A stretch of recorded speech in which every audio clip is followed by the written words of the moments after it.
How about you? I'm Hank. Welcome to Hamiltonville Farm. Man, today I've got a treat for you. Not really. So I don't want to ruin the video for you, but I do want to give you the whole story. This fire truck, we're back out here at the fire truck, right? And I'm making this intro after the fact. We've already looked at it and all this good stuff. We've already shot the outro, actually. I want to tell y'all a little bit about it before we actually get to the video portion of us working on it, and to tell you why it's still sitting there. All right. Got the Hamiltonville Farm Master Mechanic with me today. We should stop telling people that. Listen, we got to figure it out today. You're like, why you bring Brandel on this video? Yeah, why do you bring me around, Hank? Because, got to have his brains and my looks so we can start on the old fire truck. Man, I'm telling you, ain't this thing going to be awesome? So today's project is we're actually going to try to get this thing cranked up, and we're going to try to drive it home. No kidding, going to try to drive it home in this video. And if we don't get to it, then it's probably your fault as a viewer, because everything I'm doing is based off of your comments.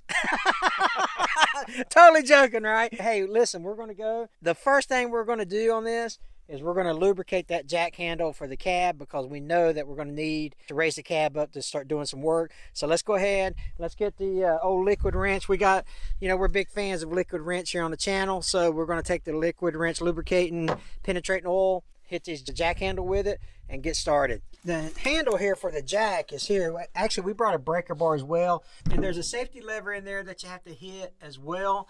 I'll show you. I watched a video on that. You can learn anything on YouTube, right? It's like a two-step process to actually get the handle lifted up. So let's go ahead and spray it. You want to do the honors there, young man? Yeah, let's do it. All right. I'm just going to spray everywhere. Yeah, absolutely.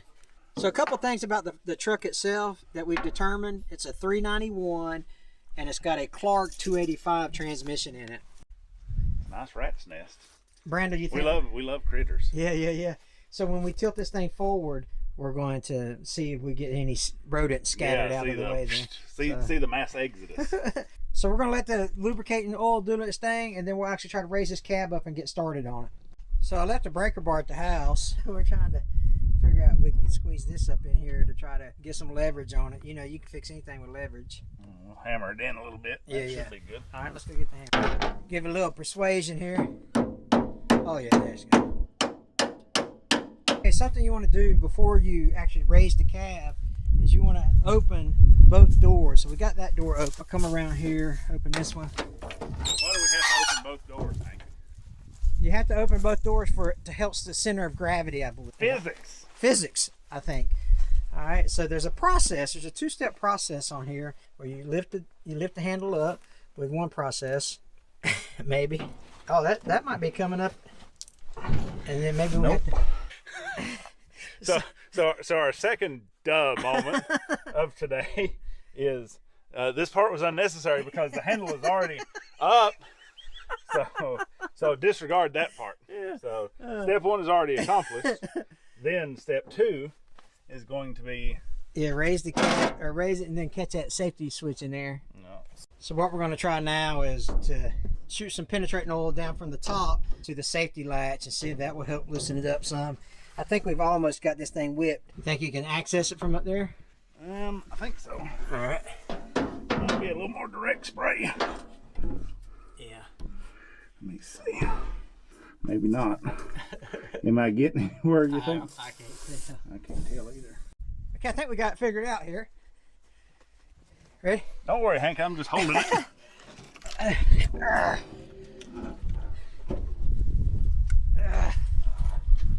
There you go. Ready?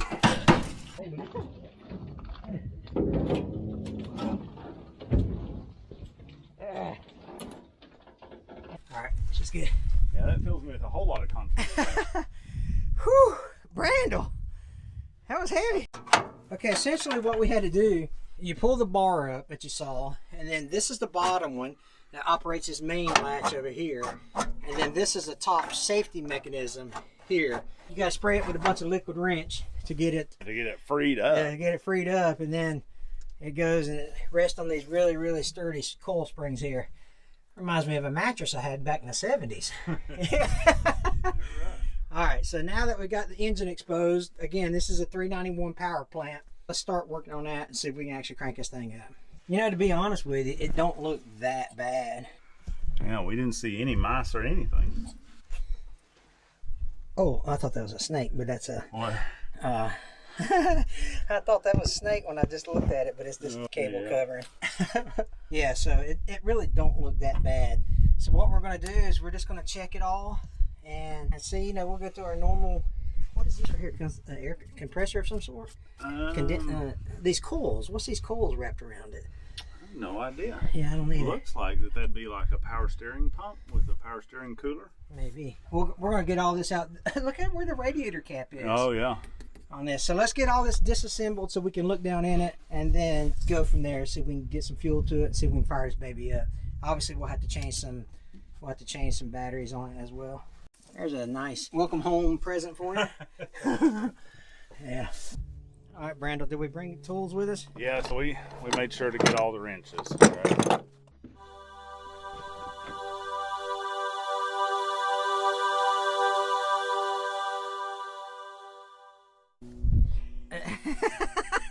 Ta-da! All right, so let's see. We've got this is for our battery cables. This will be for our carburetor.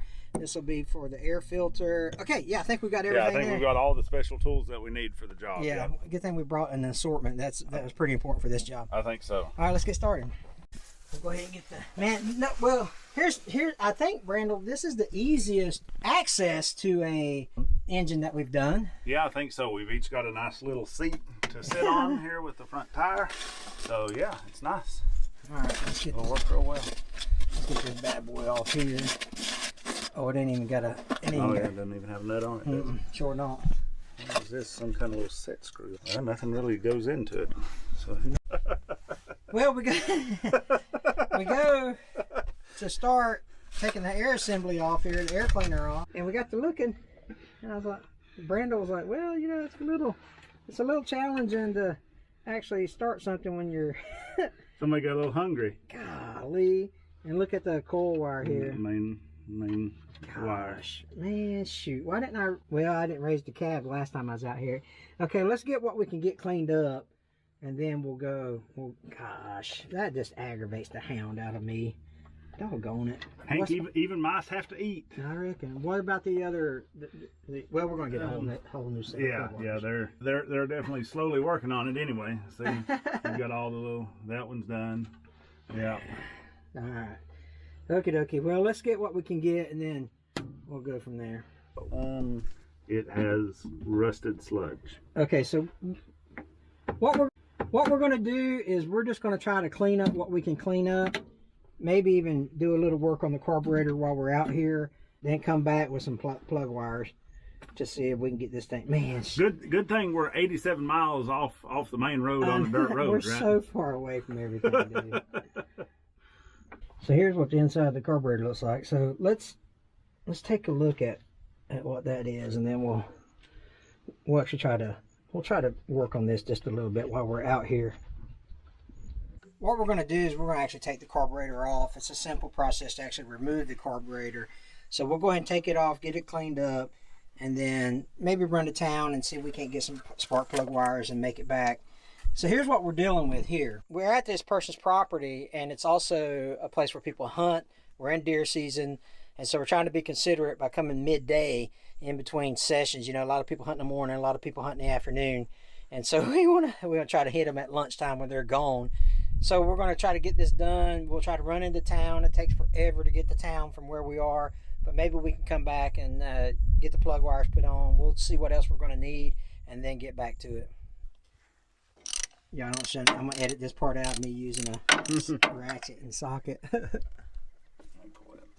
Make sure you don't break it. Yeah, let's not break the vacuum line. Got all four of them. Mm-hmm. They're all loose. Well, somebody just showed up. How about you? Hey, man, we got problems. Yeah, what you got for problems? We ain't got no plug wires. The rats ate them all. You brought the plug wires, right, Tommy? I kind of expected that. Grab that 9/16. That one's going to work better. Scabble? Well. Oh, yeah. That's not going to work better, is it? That is super loose. Here, let me see. Since you've got the... You got that adjustable? I got the baby. Here, it's right here. All right. I got the baby one in my hand. All right. Listen, we'll put that adjustable wrench on it now. Ready? There it goes. Yeah, that worked. I think that's the last thing we got to take apart. I'll go get some rags to shove down in there to clog the hole up on the intake manifold. We're going to get fuel line for this thing, so we're just going to go ahead and cut it off right here. Maybe. If you got a sharp knife. Anybody out there got a sharp knife? We'd appreciate one. I don't. You know mine ain't doing. Yeah. I forgot to tell y'all Tommy showed up. How about you, Tommy? Yeah. So, seriously, Brandel, what is that? A butter? Is that a butter? Here, I got one right here. It's rubber from 1973 too. Here. Try When rubber was rubber. Real man's knife. Hey, buddy. It's Smith & Wesson knife. Oh, yeah? Well, listen. High quality $12 hunting store knife. Yeah. There you go. Yeah, you got to at least get back in the groove. Yeah, what about that real man's knife? Hey, listen. Oh, yeah. I'm going to speed it up. It's going to look like it's... Cut. Yeah. Doggone. It's when they made rubber out of asphalt, I think. Yeah, there you go. Thank you, kind sir. Everything else, you got that spring on. Yep. Everything's clear. Cool. Nice. Yep. Everything's clear. Cool. Nice. Should have brought a vacuum cleaner too. I know it did. I don't know if you guys can see down in there, but it's basically varnish. Oh, it's varnish right there. Yeah. That's awesome. All right, let me go get some towels to stick down in them holes. We got some work to do, Brandel. We do. Look, I don't like these gas engines, man. I don't know what we're doing here. Actually, is that a hole in? They got a hole in the intake manifold. Oh, that's good. That's, Really? Look at that. That's 100%. Well, listen, nothing ever goes as planned, does it? Golly. There's a plug we just took out of it. But at this point, I mean, we're not. I think we have identified a vacuum leak in this Yeah. general region here. Maybe an inch and a half long, half-inch wide vacuum leak. I guess we'll have to. Oh my gosh. That's horrible. I think JB Weld fixes everything. It'll be fine. You know what? That's not a bad idea. It'll be fine. Some of them rats got big teeth, but I don't want they bit a hole in there. Yeah, that's right. If they did, I don't want to meet them. Yeah, that's right. Yeah, no kidding, right? Yeah. Oh, man. They've done some work on everything else, ain't they, though? Yeah. All right, what we're going to do is nothing. So we're going to Reevaluate our fiscal and mechanical position. Yeah. That's right. So we're going to put the carburetor back on it just because, so we don't lose anything really. And then you know, this right here, this is the big one right here, fellas. What a disappointment. It was going to be such a cool project, but so let me tell you what we've been discussing here off camera. Well, just what it meant to be. I mean, you know, things happen. Nature, 15 years, rain, mice. Yeah. So let me tell y'all, let's sit down for story time right quick, okay? We were talking off camera, and so there's several options that we're going to explore, right? We're either going to take it common theme of every option down these paths that we're going to take involve getting the truck out of the woods.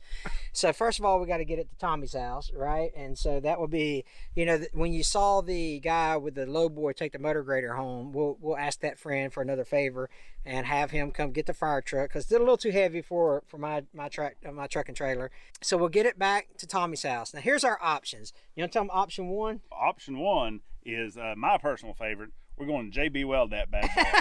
So I like that one. Literally, we think about JB Weld. So that's number one. JB Weld the hole and see what we can do there. Number two is buy a new intake manifold and see if you can just replace the intake manifold and the carb and all the wires that are chewed up as well. And then the slave cylinder that they told us was bad on it. You know, it ran when parked. So always, right? You know, quote unquote. Yeah. And then we have a third option as well, and that involves. It's probably the easier option, but might be the more expensive option. Yeah. Right, Brandel? Yeah, absolutely. So since it's in the nice fire truck, we've got access. We could actually just swap the engine, just pull the engine, stick a new engine, probably maybe with a bell housing adapter or something. But yeah, I think that would be definitely the easiest. But you know, like you said, gonna have some more money. But it's okay though, because it's not my money; it's Tommy's money. The bank of Tommy over here has got all the money. So. Oh, and then there's always the option of just pulling it out of here and selling it for scrap, or find another collector that wants to restore it, put a new engine on it. There's tons of people out there. If you're watching this video and you're interested in buying it from us, send me an email, hank@hamiltonvillefarm.com, and you could do it that way. So those are the options that we have, or that we've been discussing. If you have any more options, let me know in the comments below, because that will help us make a decision as well. You will see this fire truck again on the channel. What that looks like is yet to be determined. Anyway, hey, listen, as always, we appreciate you watching. If you haven't subscribed to the channel and you like this kind of content, please consider subscribing. And watch the day that I first came out to the fire truck to kind of do an overall analysis of what it was going to take to fix this thing right there. So, okay, you guys take care. God bless you guys. We'll see you.